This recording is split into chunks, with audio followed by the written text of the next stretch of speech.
Hi friends, मैं सूरज कुमार अपने YouTube channel पर आपका स्वागत करता हूं। और आज आपको पढ़ाने जा रहे हैं बौद्ध धर्म में महात्मा बुद्ध का जीवन परिचय। तो बता दें कि महात्मा बुद्ध के बचपन का नाम सिद्धार्थ और इनके पिता का नाम शुद्धोधन, माता का नाम महामाया।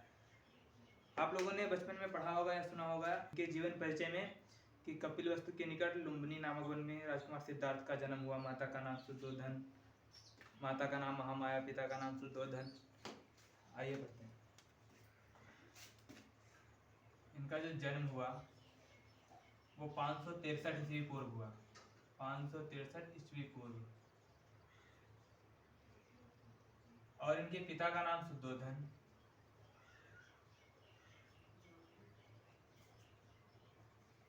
पिता शुद्धोधन,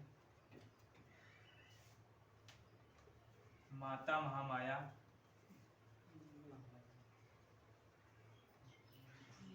और ये शाक्य कुल के क्षत्रिय थे। किस कुल के थे? शाक्य कुल के। शाक्य कुल के क्षत्रिय थे। इनके जन्म पर कौंडिन्य ऋषि ने भविष्यवाणी की कि ये बहुत बड़े योगी बनेंगे, तो जिसके चलते इनके पिताजी थोड़ा चिंतित हुए और इनके बचपन से लेकर जब तक ये घर पे रहे इनके सारी सुख सुविधाओं की व्यवस्था घर पर ही रखी। उन्होंने सोचा कि अगर ये बाहर घूमने जाएंगे तो जिनका मन विचलित होगा और एक सन्यासी बन सकते हैं। इसी के डर से इनके पिता ने सारे सुख सुविधाओं की व्यवस्था इनके घर पर ही कर रखी थी। उसके बावजूद भी माना जाता है कि इनके महल में एक जामुन का पेड़ था। जंबो वृक्ष के नीचे, उसी जामुन के पेड़ के नीचे ध्यान मग्न हो जाते थे। एक बार ये अपने सारथी चन्ना और घोड़े चंदक के साथ बाहर जाते हैं। आइए देखते हैं। इनके जो शाक्य कुल के क्षत्रिय थे, इन जंबो वृक्ष के नीचे ध्यान मग्न हो जाते थे। उसके बाद इनके पिताजी डरे इनसे थोड़ा कि कहीं साधु ना बन जाएं, तो इनका विवाह जो था 16 वर्ष की आयु में इनका विवाह कर दिया। विवाह 16 वर्ष की आयु में, विवाह 16 वर्ष की आयु में।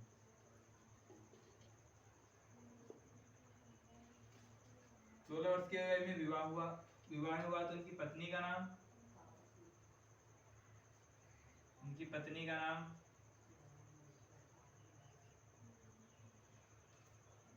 यशोधरा,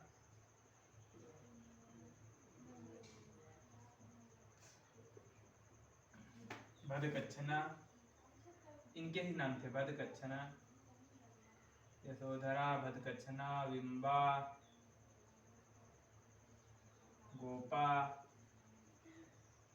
ये सारे नाम इनकी पत्नी के हैं।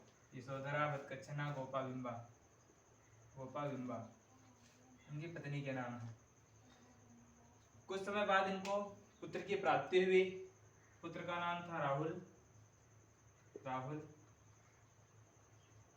नामक पुत्र की कुछ समय बाद प्राप्ति हुई।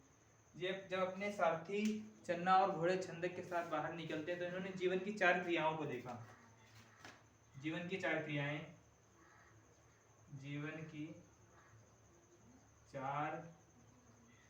क्रियाओं को देखा। जीवन की 4 क्रियाओं को देखा। बीमार,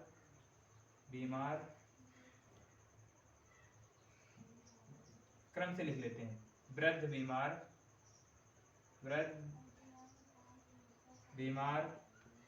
मृतक, योगी।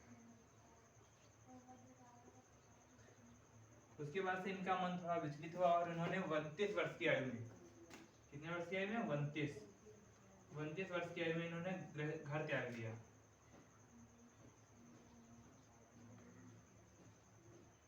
29 वर्ष की आयु में गृह त्याग दिया। 29 वर्ष की आयु में गृह त्याग दिया इन्होंने। तो ये अब शाक्य दर्शन के प्रसिद्ध आचार्य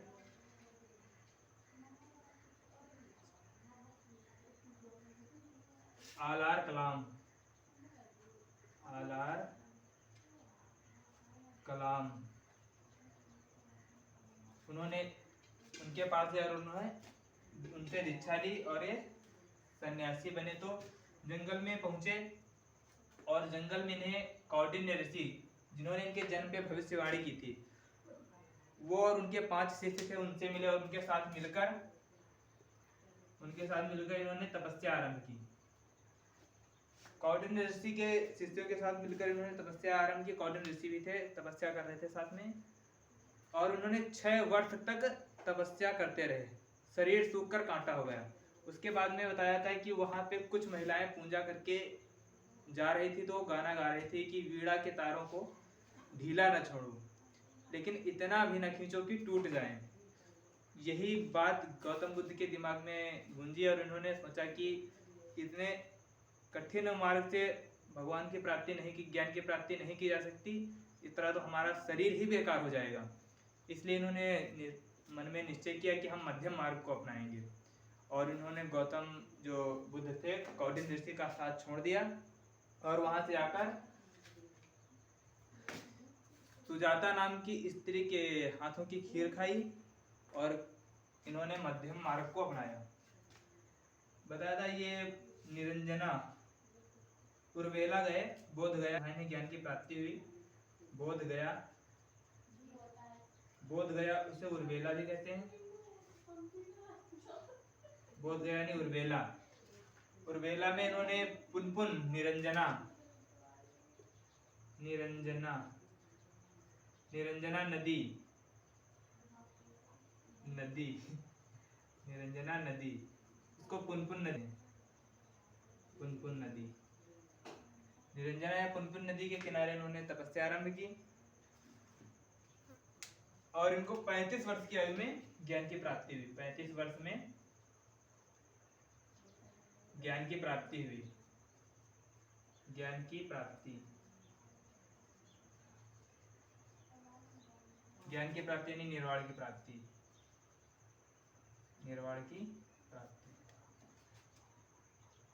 जब इन्हें 35 वर्ष की आयु में ज्ञान प्राप्त हुआ तो ये पहुंचे सारनाथ, ऋषिपट्टनम या मृगदाऊ।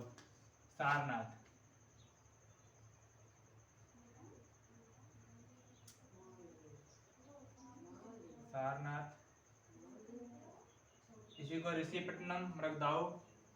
सारनाथ पहुंचे तो वहां पे इन्हें कौंडिन्य ऋषि के 5 शिष्य और कौंडिन्य ऋषि को अपना पहला प्रवचन दिया, और यह घटना धर्म चक्र परिवर्तन के नाम से विख्यात हुई। उसके बाद गौतम बुद्ध कुछ दिनों तक इधर उधर भटकते रहे और अपने धर्म का प्रचार करते रहे। इन्होंने अपना प्रचार बिंदु मगध बनाया और सबसे ज्यादा अपने उपदेश इन्होंने श्रावस्ती में दिए, और इनके जो